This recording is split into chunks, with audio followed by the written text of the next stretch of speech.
Week 1, Game 2 coming your way. Here, our Week 1 preview on the Lawrence County SportsNet, powered by LCAP. Our weekly get-togethers, delivered to you by Penn Ohio Bottled Water. Make sure you give them a call for your bottled water delivery service. Let Penn Ohio Bottled Water do the heavy lifting and bring refreshing bottled water right to your door. 3 teams coming in with 1-0 records into Week 1, Game 2.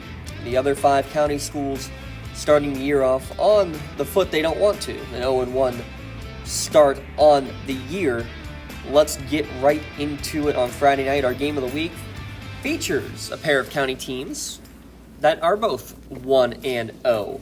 Union traveling to Helling Stadium to take on the Wolverines of Elwood City, and both teams won in dramatic fashion in Week 0. Union gets their first lead of the game with a touchdown run with 32 seconds left. They seal the deal with an interception at the goal line with just 3 seconds remaining. Braylon Thomas, the All-State quarterback from last year, responsible for both of those big plays in the final minute. That was a 40-37 win over Mohawk.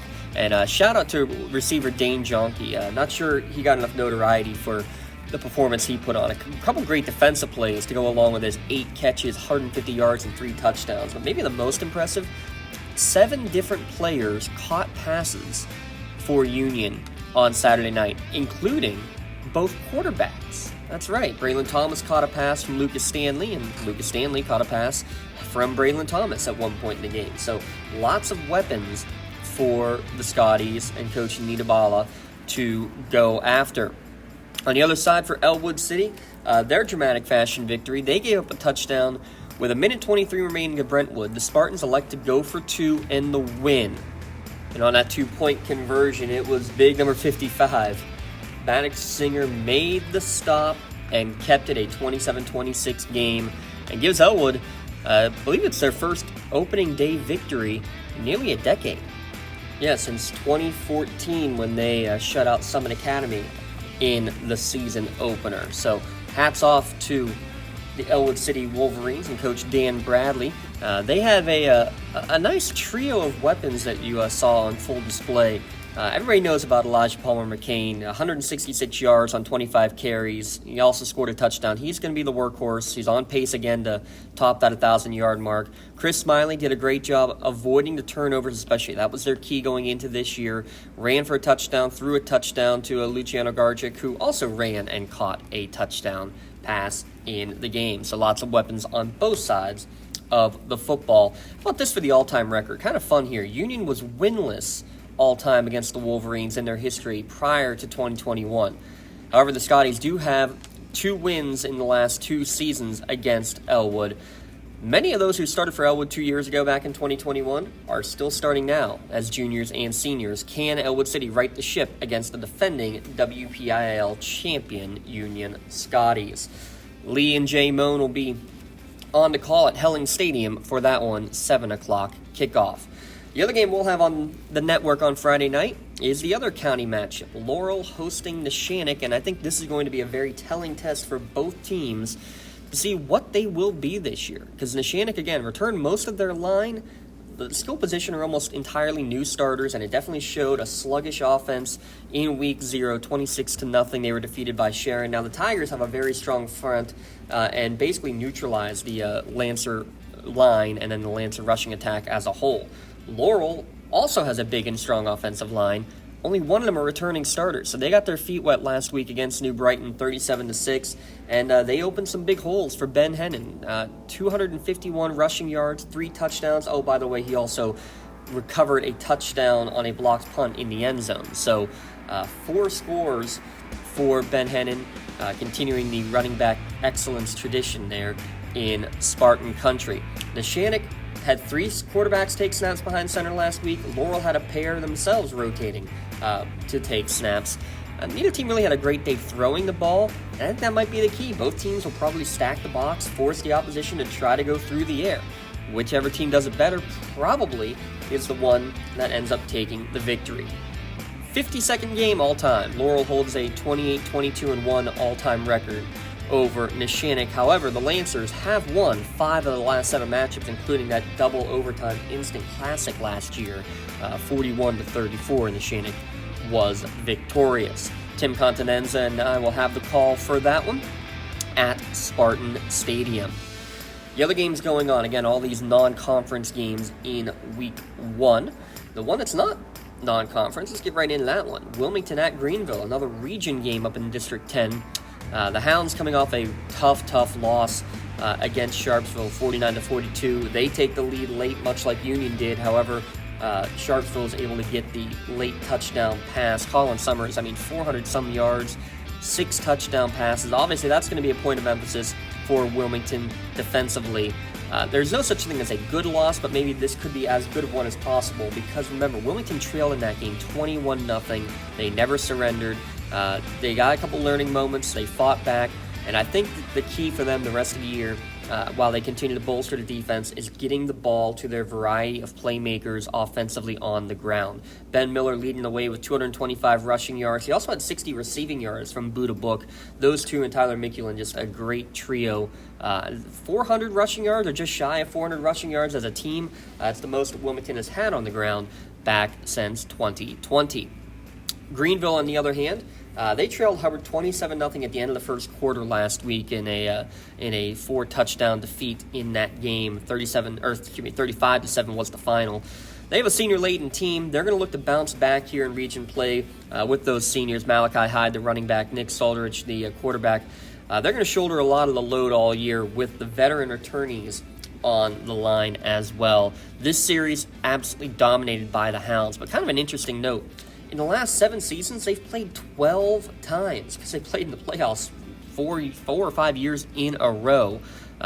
So Wilmington, a 24-6-1 all-time record. Last time Greenville had a win was back in 2013. And in that 12-game winning streak for the Hounds, they've never allowed more than 15 points. Back to WPIL country, let's look at Newcastle against Mars, a double overtime defeat for the Canes in Week 0.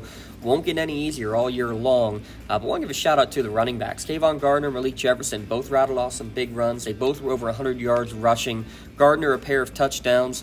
Can they get a little bit more dynamic in the passing game? Kyrell Harris, only 4 of 10 throwing the football, but he did get a touchdown pass to J.T. Warren. And man, did Jaden Kirkwood have a phenomenal defensive game, leading the team with 12 tackles, a sack, and just a couple of really clutch key stops defensively, hoping to see him continue to wreak havoc in the backfield all year long. And pressure is going to be the key against Mars, who likes to put up points. They lost 37-28 to Montour. Evan Wright was 129 yards on the ground. 3 total touchdowns in that game.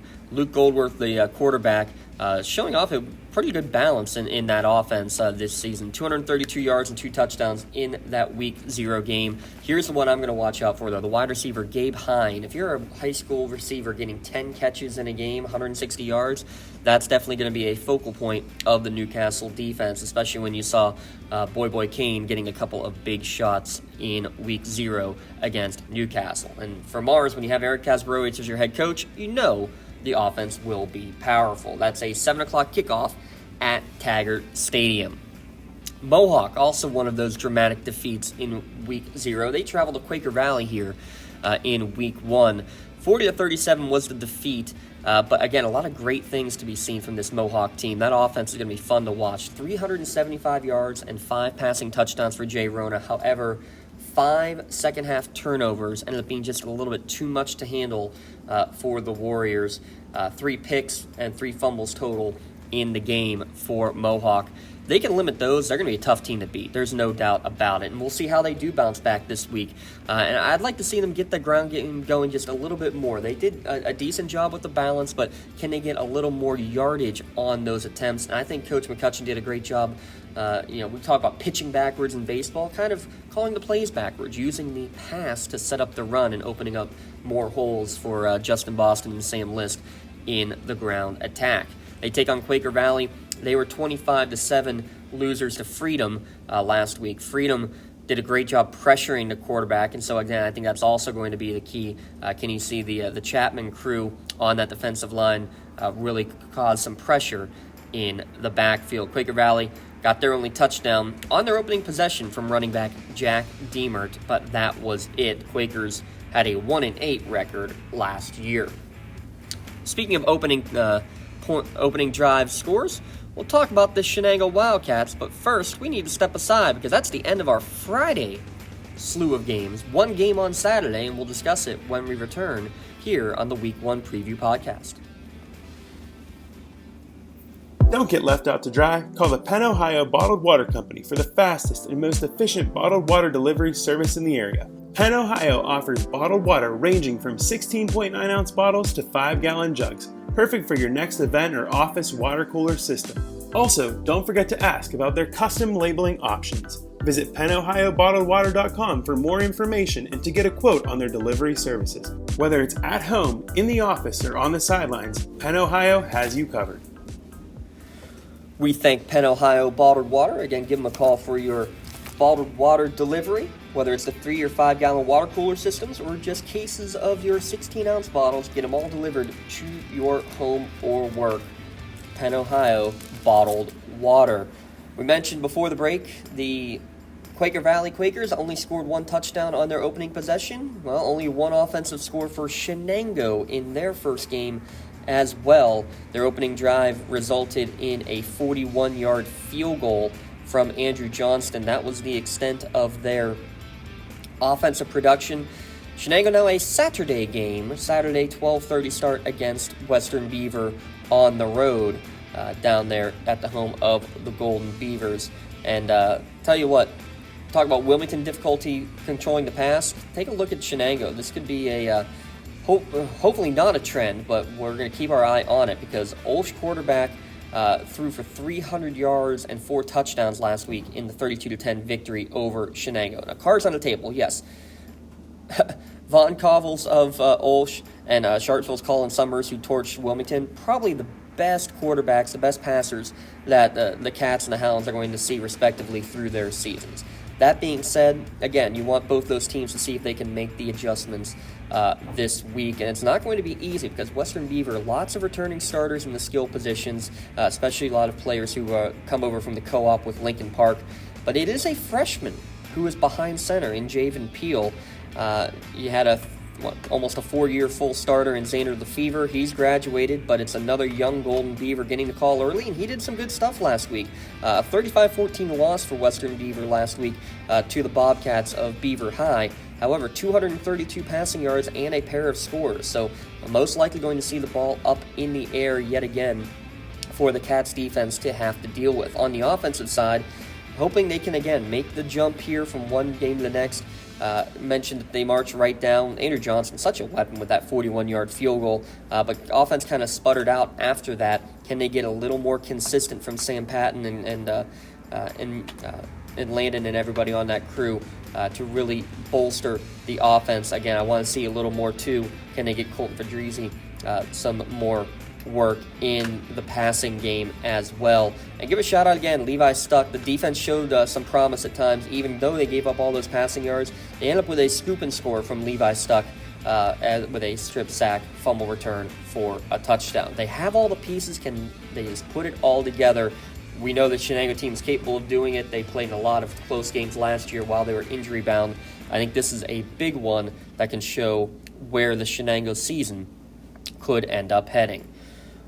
We know where we are heading. We're heading to Helling Stadium at Elwood City. We're heading to Spartan Stadium at Laurel for a pair of county versus county matchups. We hope you will join us on the Lawrence County SportsNet powered by LCAP. Remember, you can watch us on our website, on YouTube, on Facebook Live, part of the Trib Live High School Sports Network, part of the NFHS network as well. So many different ways that you can follow us. We are glad that you're following, hoping you are subscribing here on YouTube as well, as we preview, again, each and every week coming up, thanks to the delivery service of Penn Ohio Bottled Water. We hope you have fun, stay hydrated. It's going to be a hot one on Friday night. Keep an eye on all those cramps. Hopefully it will decrease, but it's going to be a hot weekend. We hope you enjoy it on Friday night and you enjoy your entire Labor Day weekend.